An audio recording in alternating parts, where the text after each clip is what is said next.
নমস্কাৰ মৰমৰ ছাত্ৰ ছাত্ৰীসকল, মেট্ৰিক পৰীক্ষা 2026ৰ ৰিজাল্টৰ নটিচৰ কাৰণে আৰু ৰৈ থাকিব নালাগে।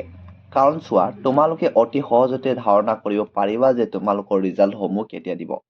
কাৰণ সেই কেইদিনতে তোমালোকৰ ৰিজাল্ট দিব। চ' আজিৰ এই ভিডিঅ'টোত আমি গোটেইখিনি কথা তথ্য আলোচনা কৰি যাম যে এই মেট্ৰিক পৰীক্ষাৰ ৰিজাল্ট কেতিয়া দিব। বহি চোৱাৰ কাম অলৰেডি ইতিমধ্যে শেষ হৈছে আৰু নিৰ্দেশো দিয়া হৈছিল যে 13 মাৰ্চৰ ভিতৰত গোটেই বহি চোৱাৰ কাম কমপ্লিটলি শেষ হ'ব লাগে। কিয়নো কাৰণ ইলেকশ্যনো আহি আছে। তোমালোকো জানা যে এইবাৰ 9 তাৰিখ অৰ্থাৎ এপ্ৰিলৰ 9 তাৰিখে ইলেকশ্যন আছে গোটেই অসমত। তাৰ আগতে কিন্তু তোমালোকৰ ৰিজাল্ট দিব।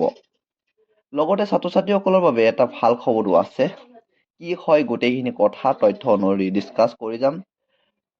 তোমালোকক এক্সট্ৰা মাৰ্ক দিব নে নাই সেই বিষয়ে তোমালোকক এইটো ভিডিঅ'তে জনাম। গতিকে ভিডিঅ'টো যদি আৰু তোমালোকলৈ এটা সৰু ৰিকুৱেষ্ট, যদি এই চেনেলটো প্ৰথমবাৰ আহিছা তেন্তে চেনেলটো ছাবস্ক্ৰাইব কৰি বেল আইকনটো অল বাটনত প্ৰেছ কৰি দিবা আৰু ভিডিঅ'টো বন্ধুবোৰলৈ শ্বেয়াৰ কৰি দিবা।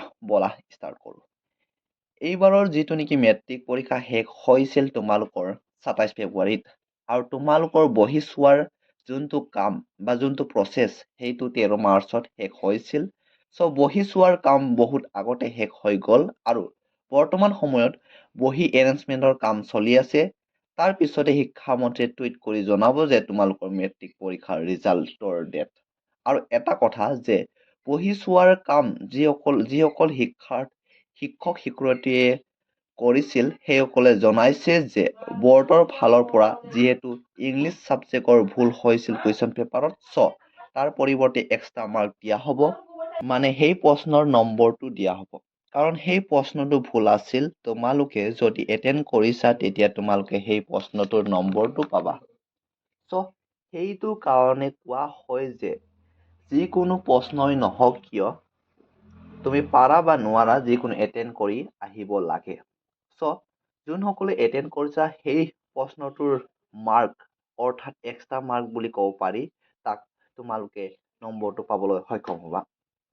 ত' তোমালোকৰ যিটো বহি চোৱাৰ কাম শেষ হ'ল, এতিয়া শেষ মাত্ৰ আছে টুইট আহিবৰ বাবে এতিয়া মাত্ৰ শেষত আছে। আৰু এটা কথা যে তোমালোকৰ এপ্ৰিলৰ প্ৰথম সপ্তাহতে ৰিজাল্টটো দিয়াৰ খুবেই প্ৰায়ভাগে চান্স আছে। চ' কিয় বুলি কোৱাৰ কাৰণটোৱে হৈছে যে কাৰণ এইবাৰ ইলেকশ্যনো আহি আছে। 9 এপ্ৰিলৰ পৰা ইলেকশ্যন ষ্টাৰ্ট হ'ব। তেতিয়া টিচাৰসকলে ইলেকশ্যনৰ কামত বিজি থাকিব। সেই গতিকে তোমালোকৰ এই মেট্ৰিক পৰীক্ষাৰ ৰিজাল্টটো 9 এপ্ৰিলৰ আগতে বা প্ৰথম সপ্তাহতে তোমালোকৰ এই মেট্ৰিক পৰীক্ষাৰ ৰিজাল্টটো দিয়াৰ প্ৰায়ভাগে চান্স আছে। চ' মৰমৰ ছাত্ৰ ছাত্ৰীসকল, যদি তোমালোকৰ বাবে এই ভিডিঅ'টো হেল্পফুল হৈছে তেন্তে ভিডিঅ'টো এটা লাইক কৰিবা আৰু ভিডিঅ'টো বন্ধুবোৰৰ লগত শ্বেয়াৰ কৰি দিবা। আৰু এনেধৰণৰ জৰুৰী ইনফৰমেশ্যন ভিডিঅ'বোৰ লাভ কৰিবৰ বাবে এইটো চেনেলটো ছাবস্ক্ৰাইব কৰি ৰাখিবা। আজিৰ ভিডিঅ'টো শেষলৈকে চোৱাৰ বাবে ধন্যবাদ।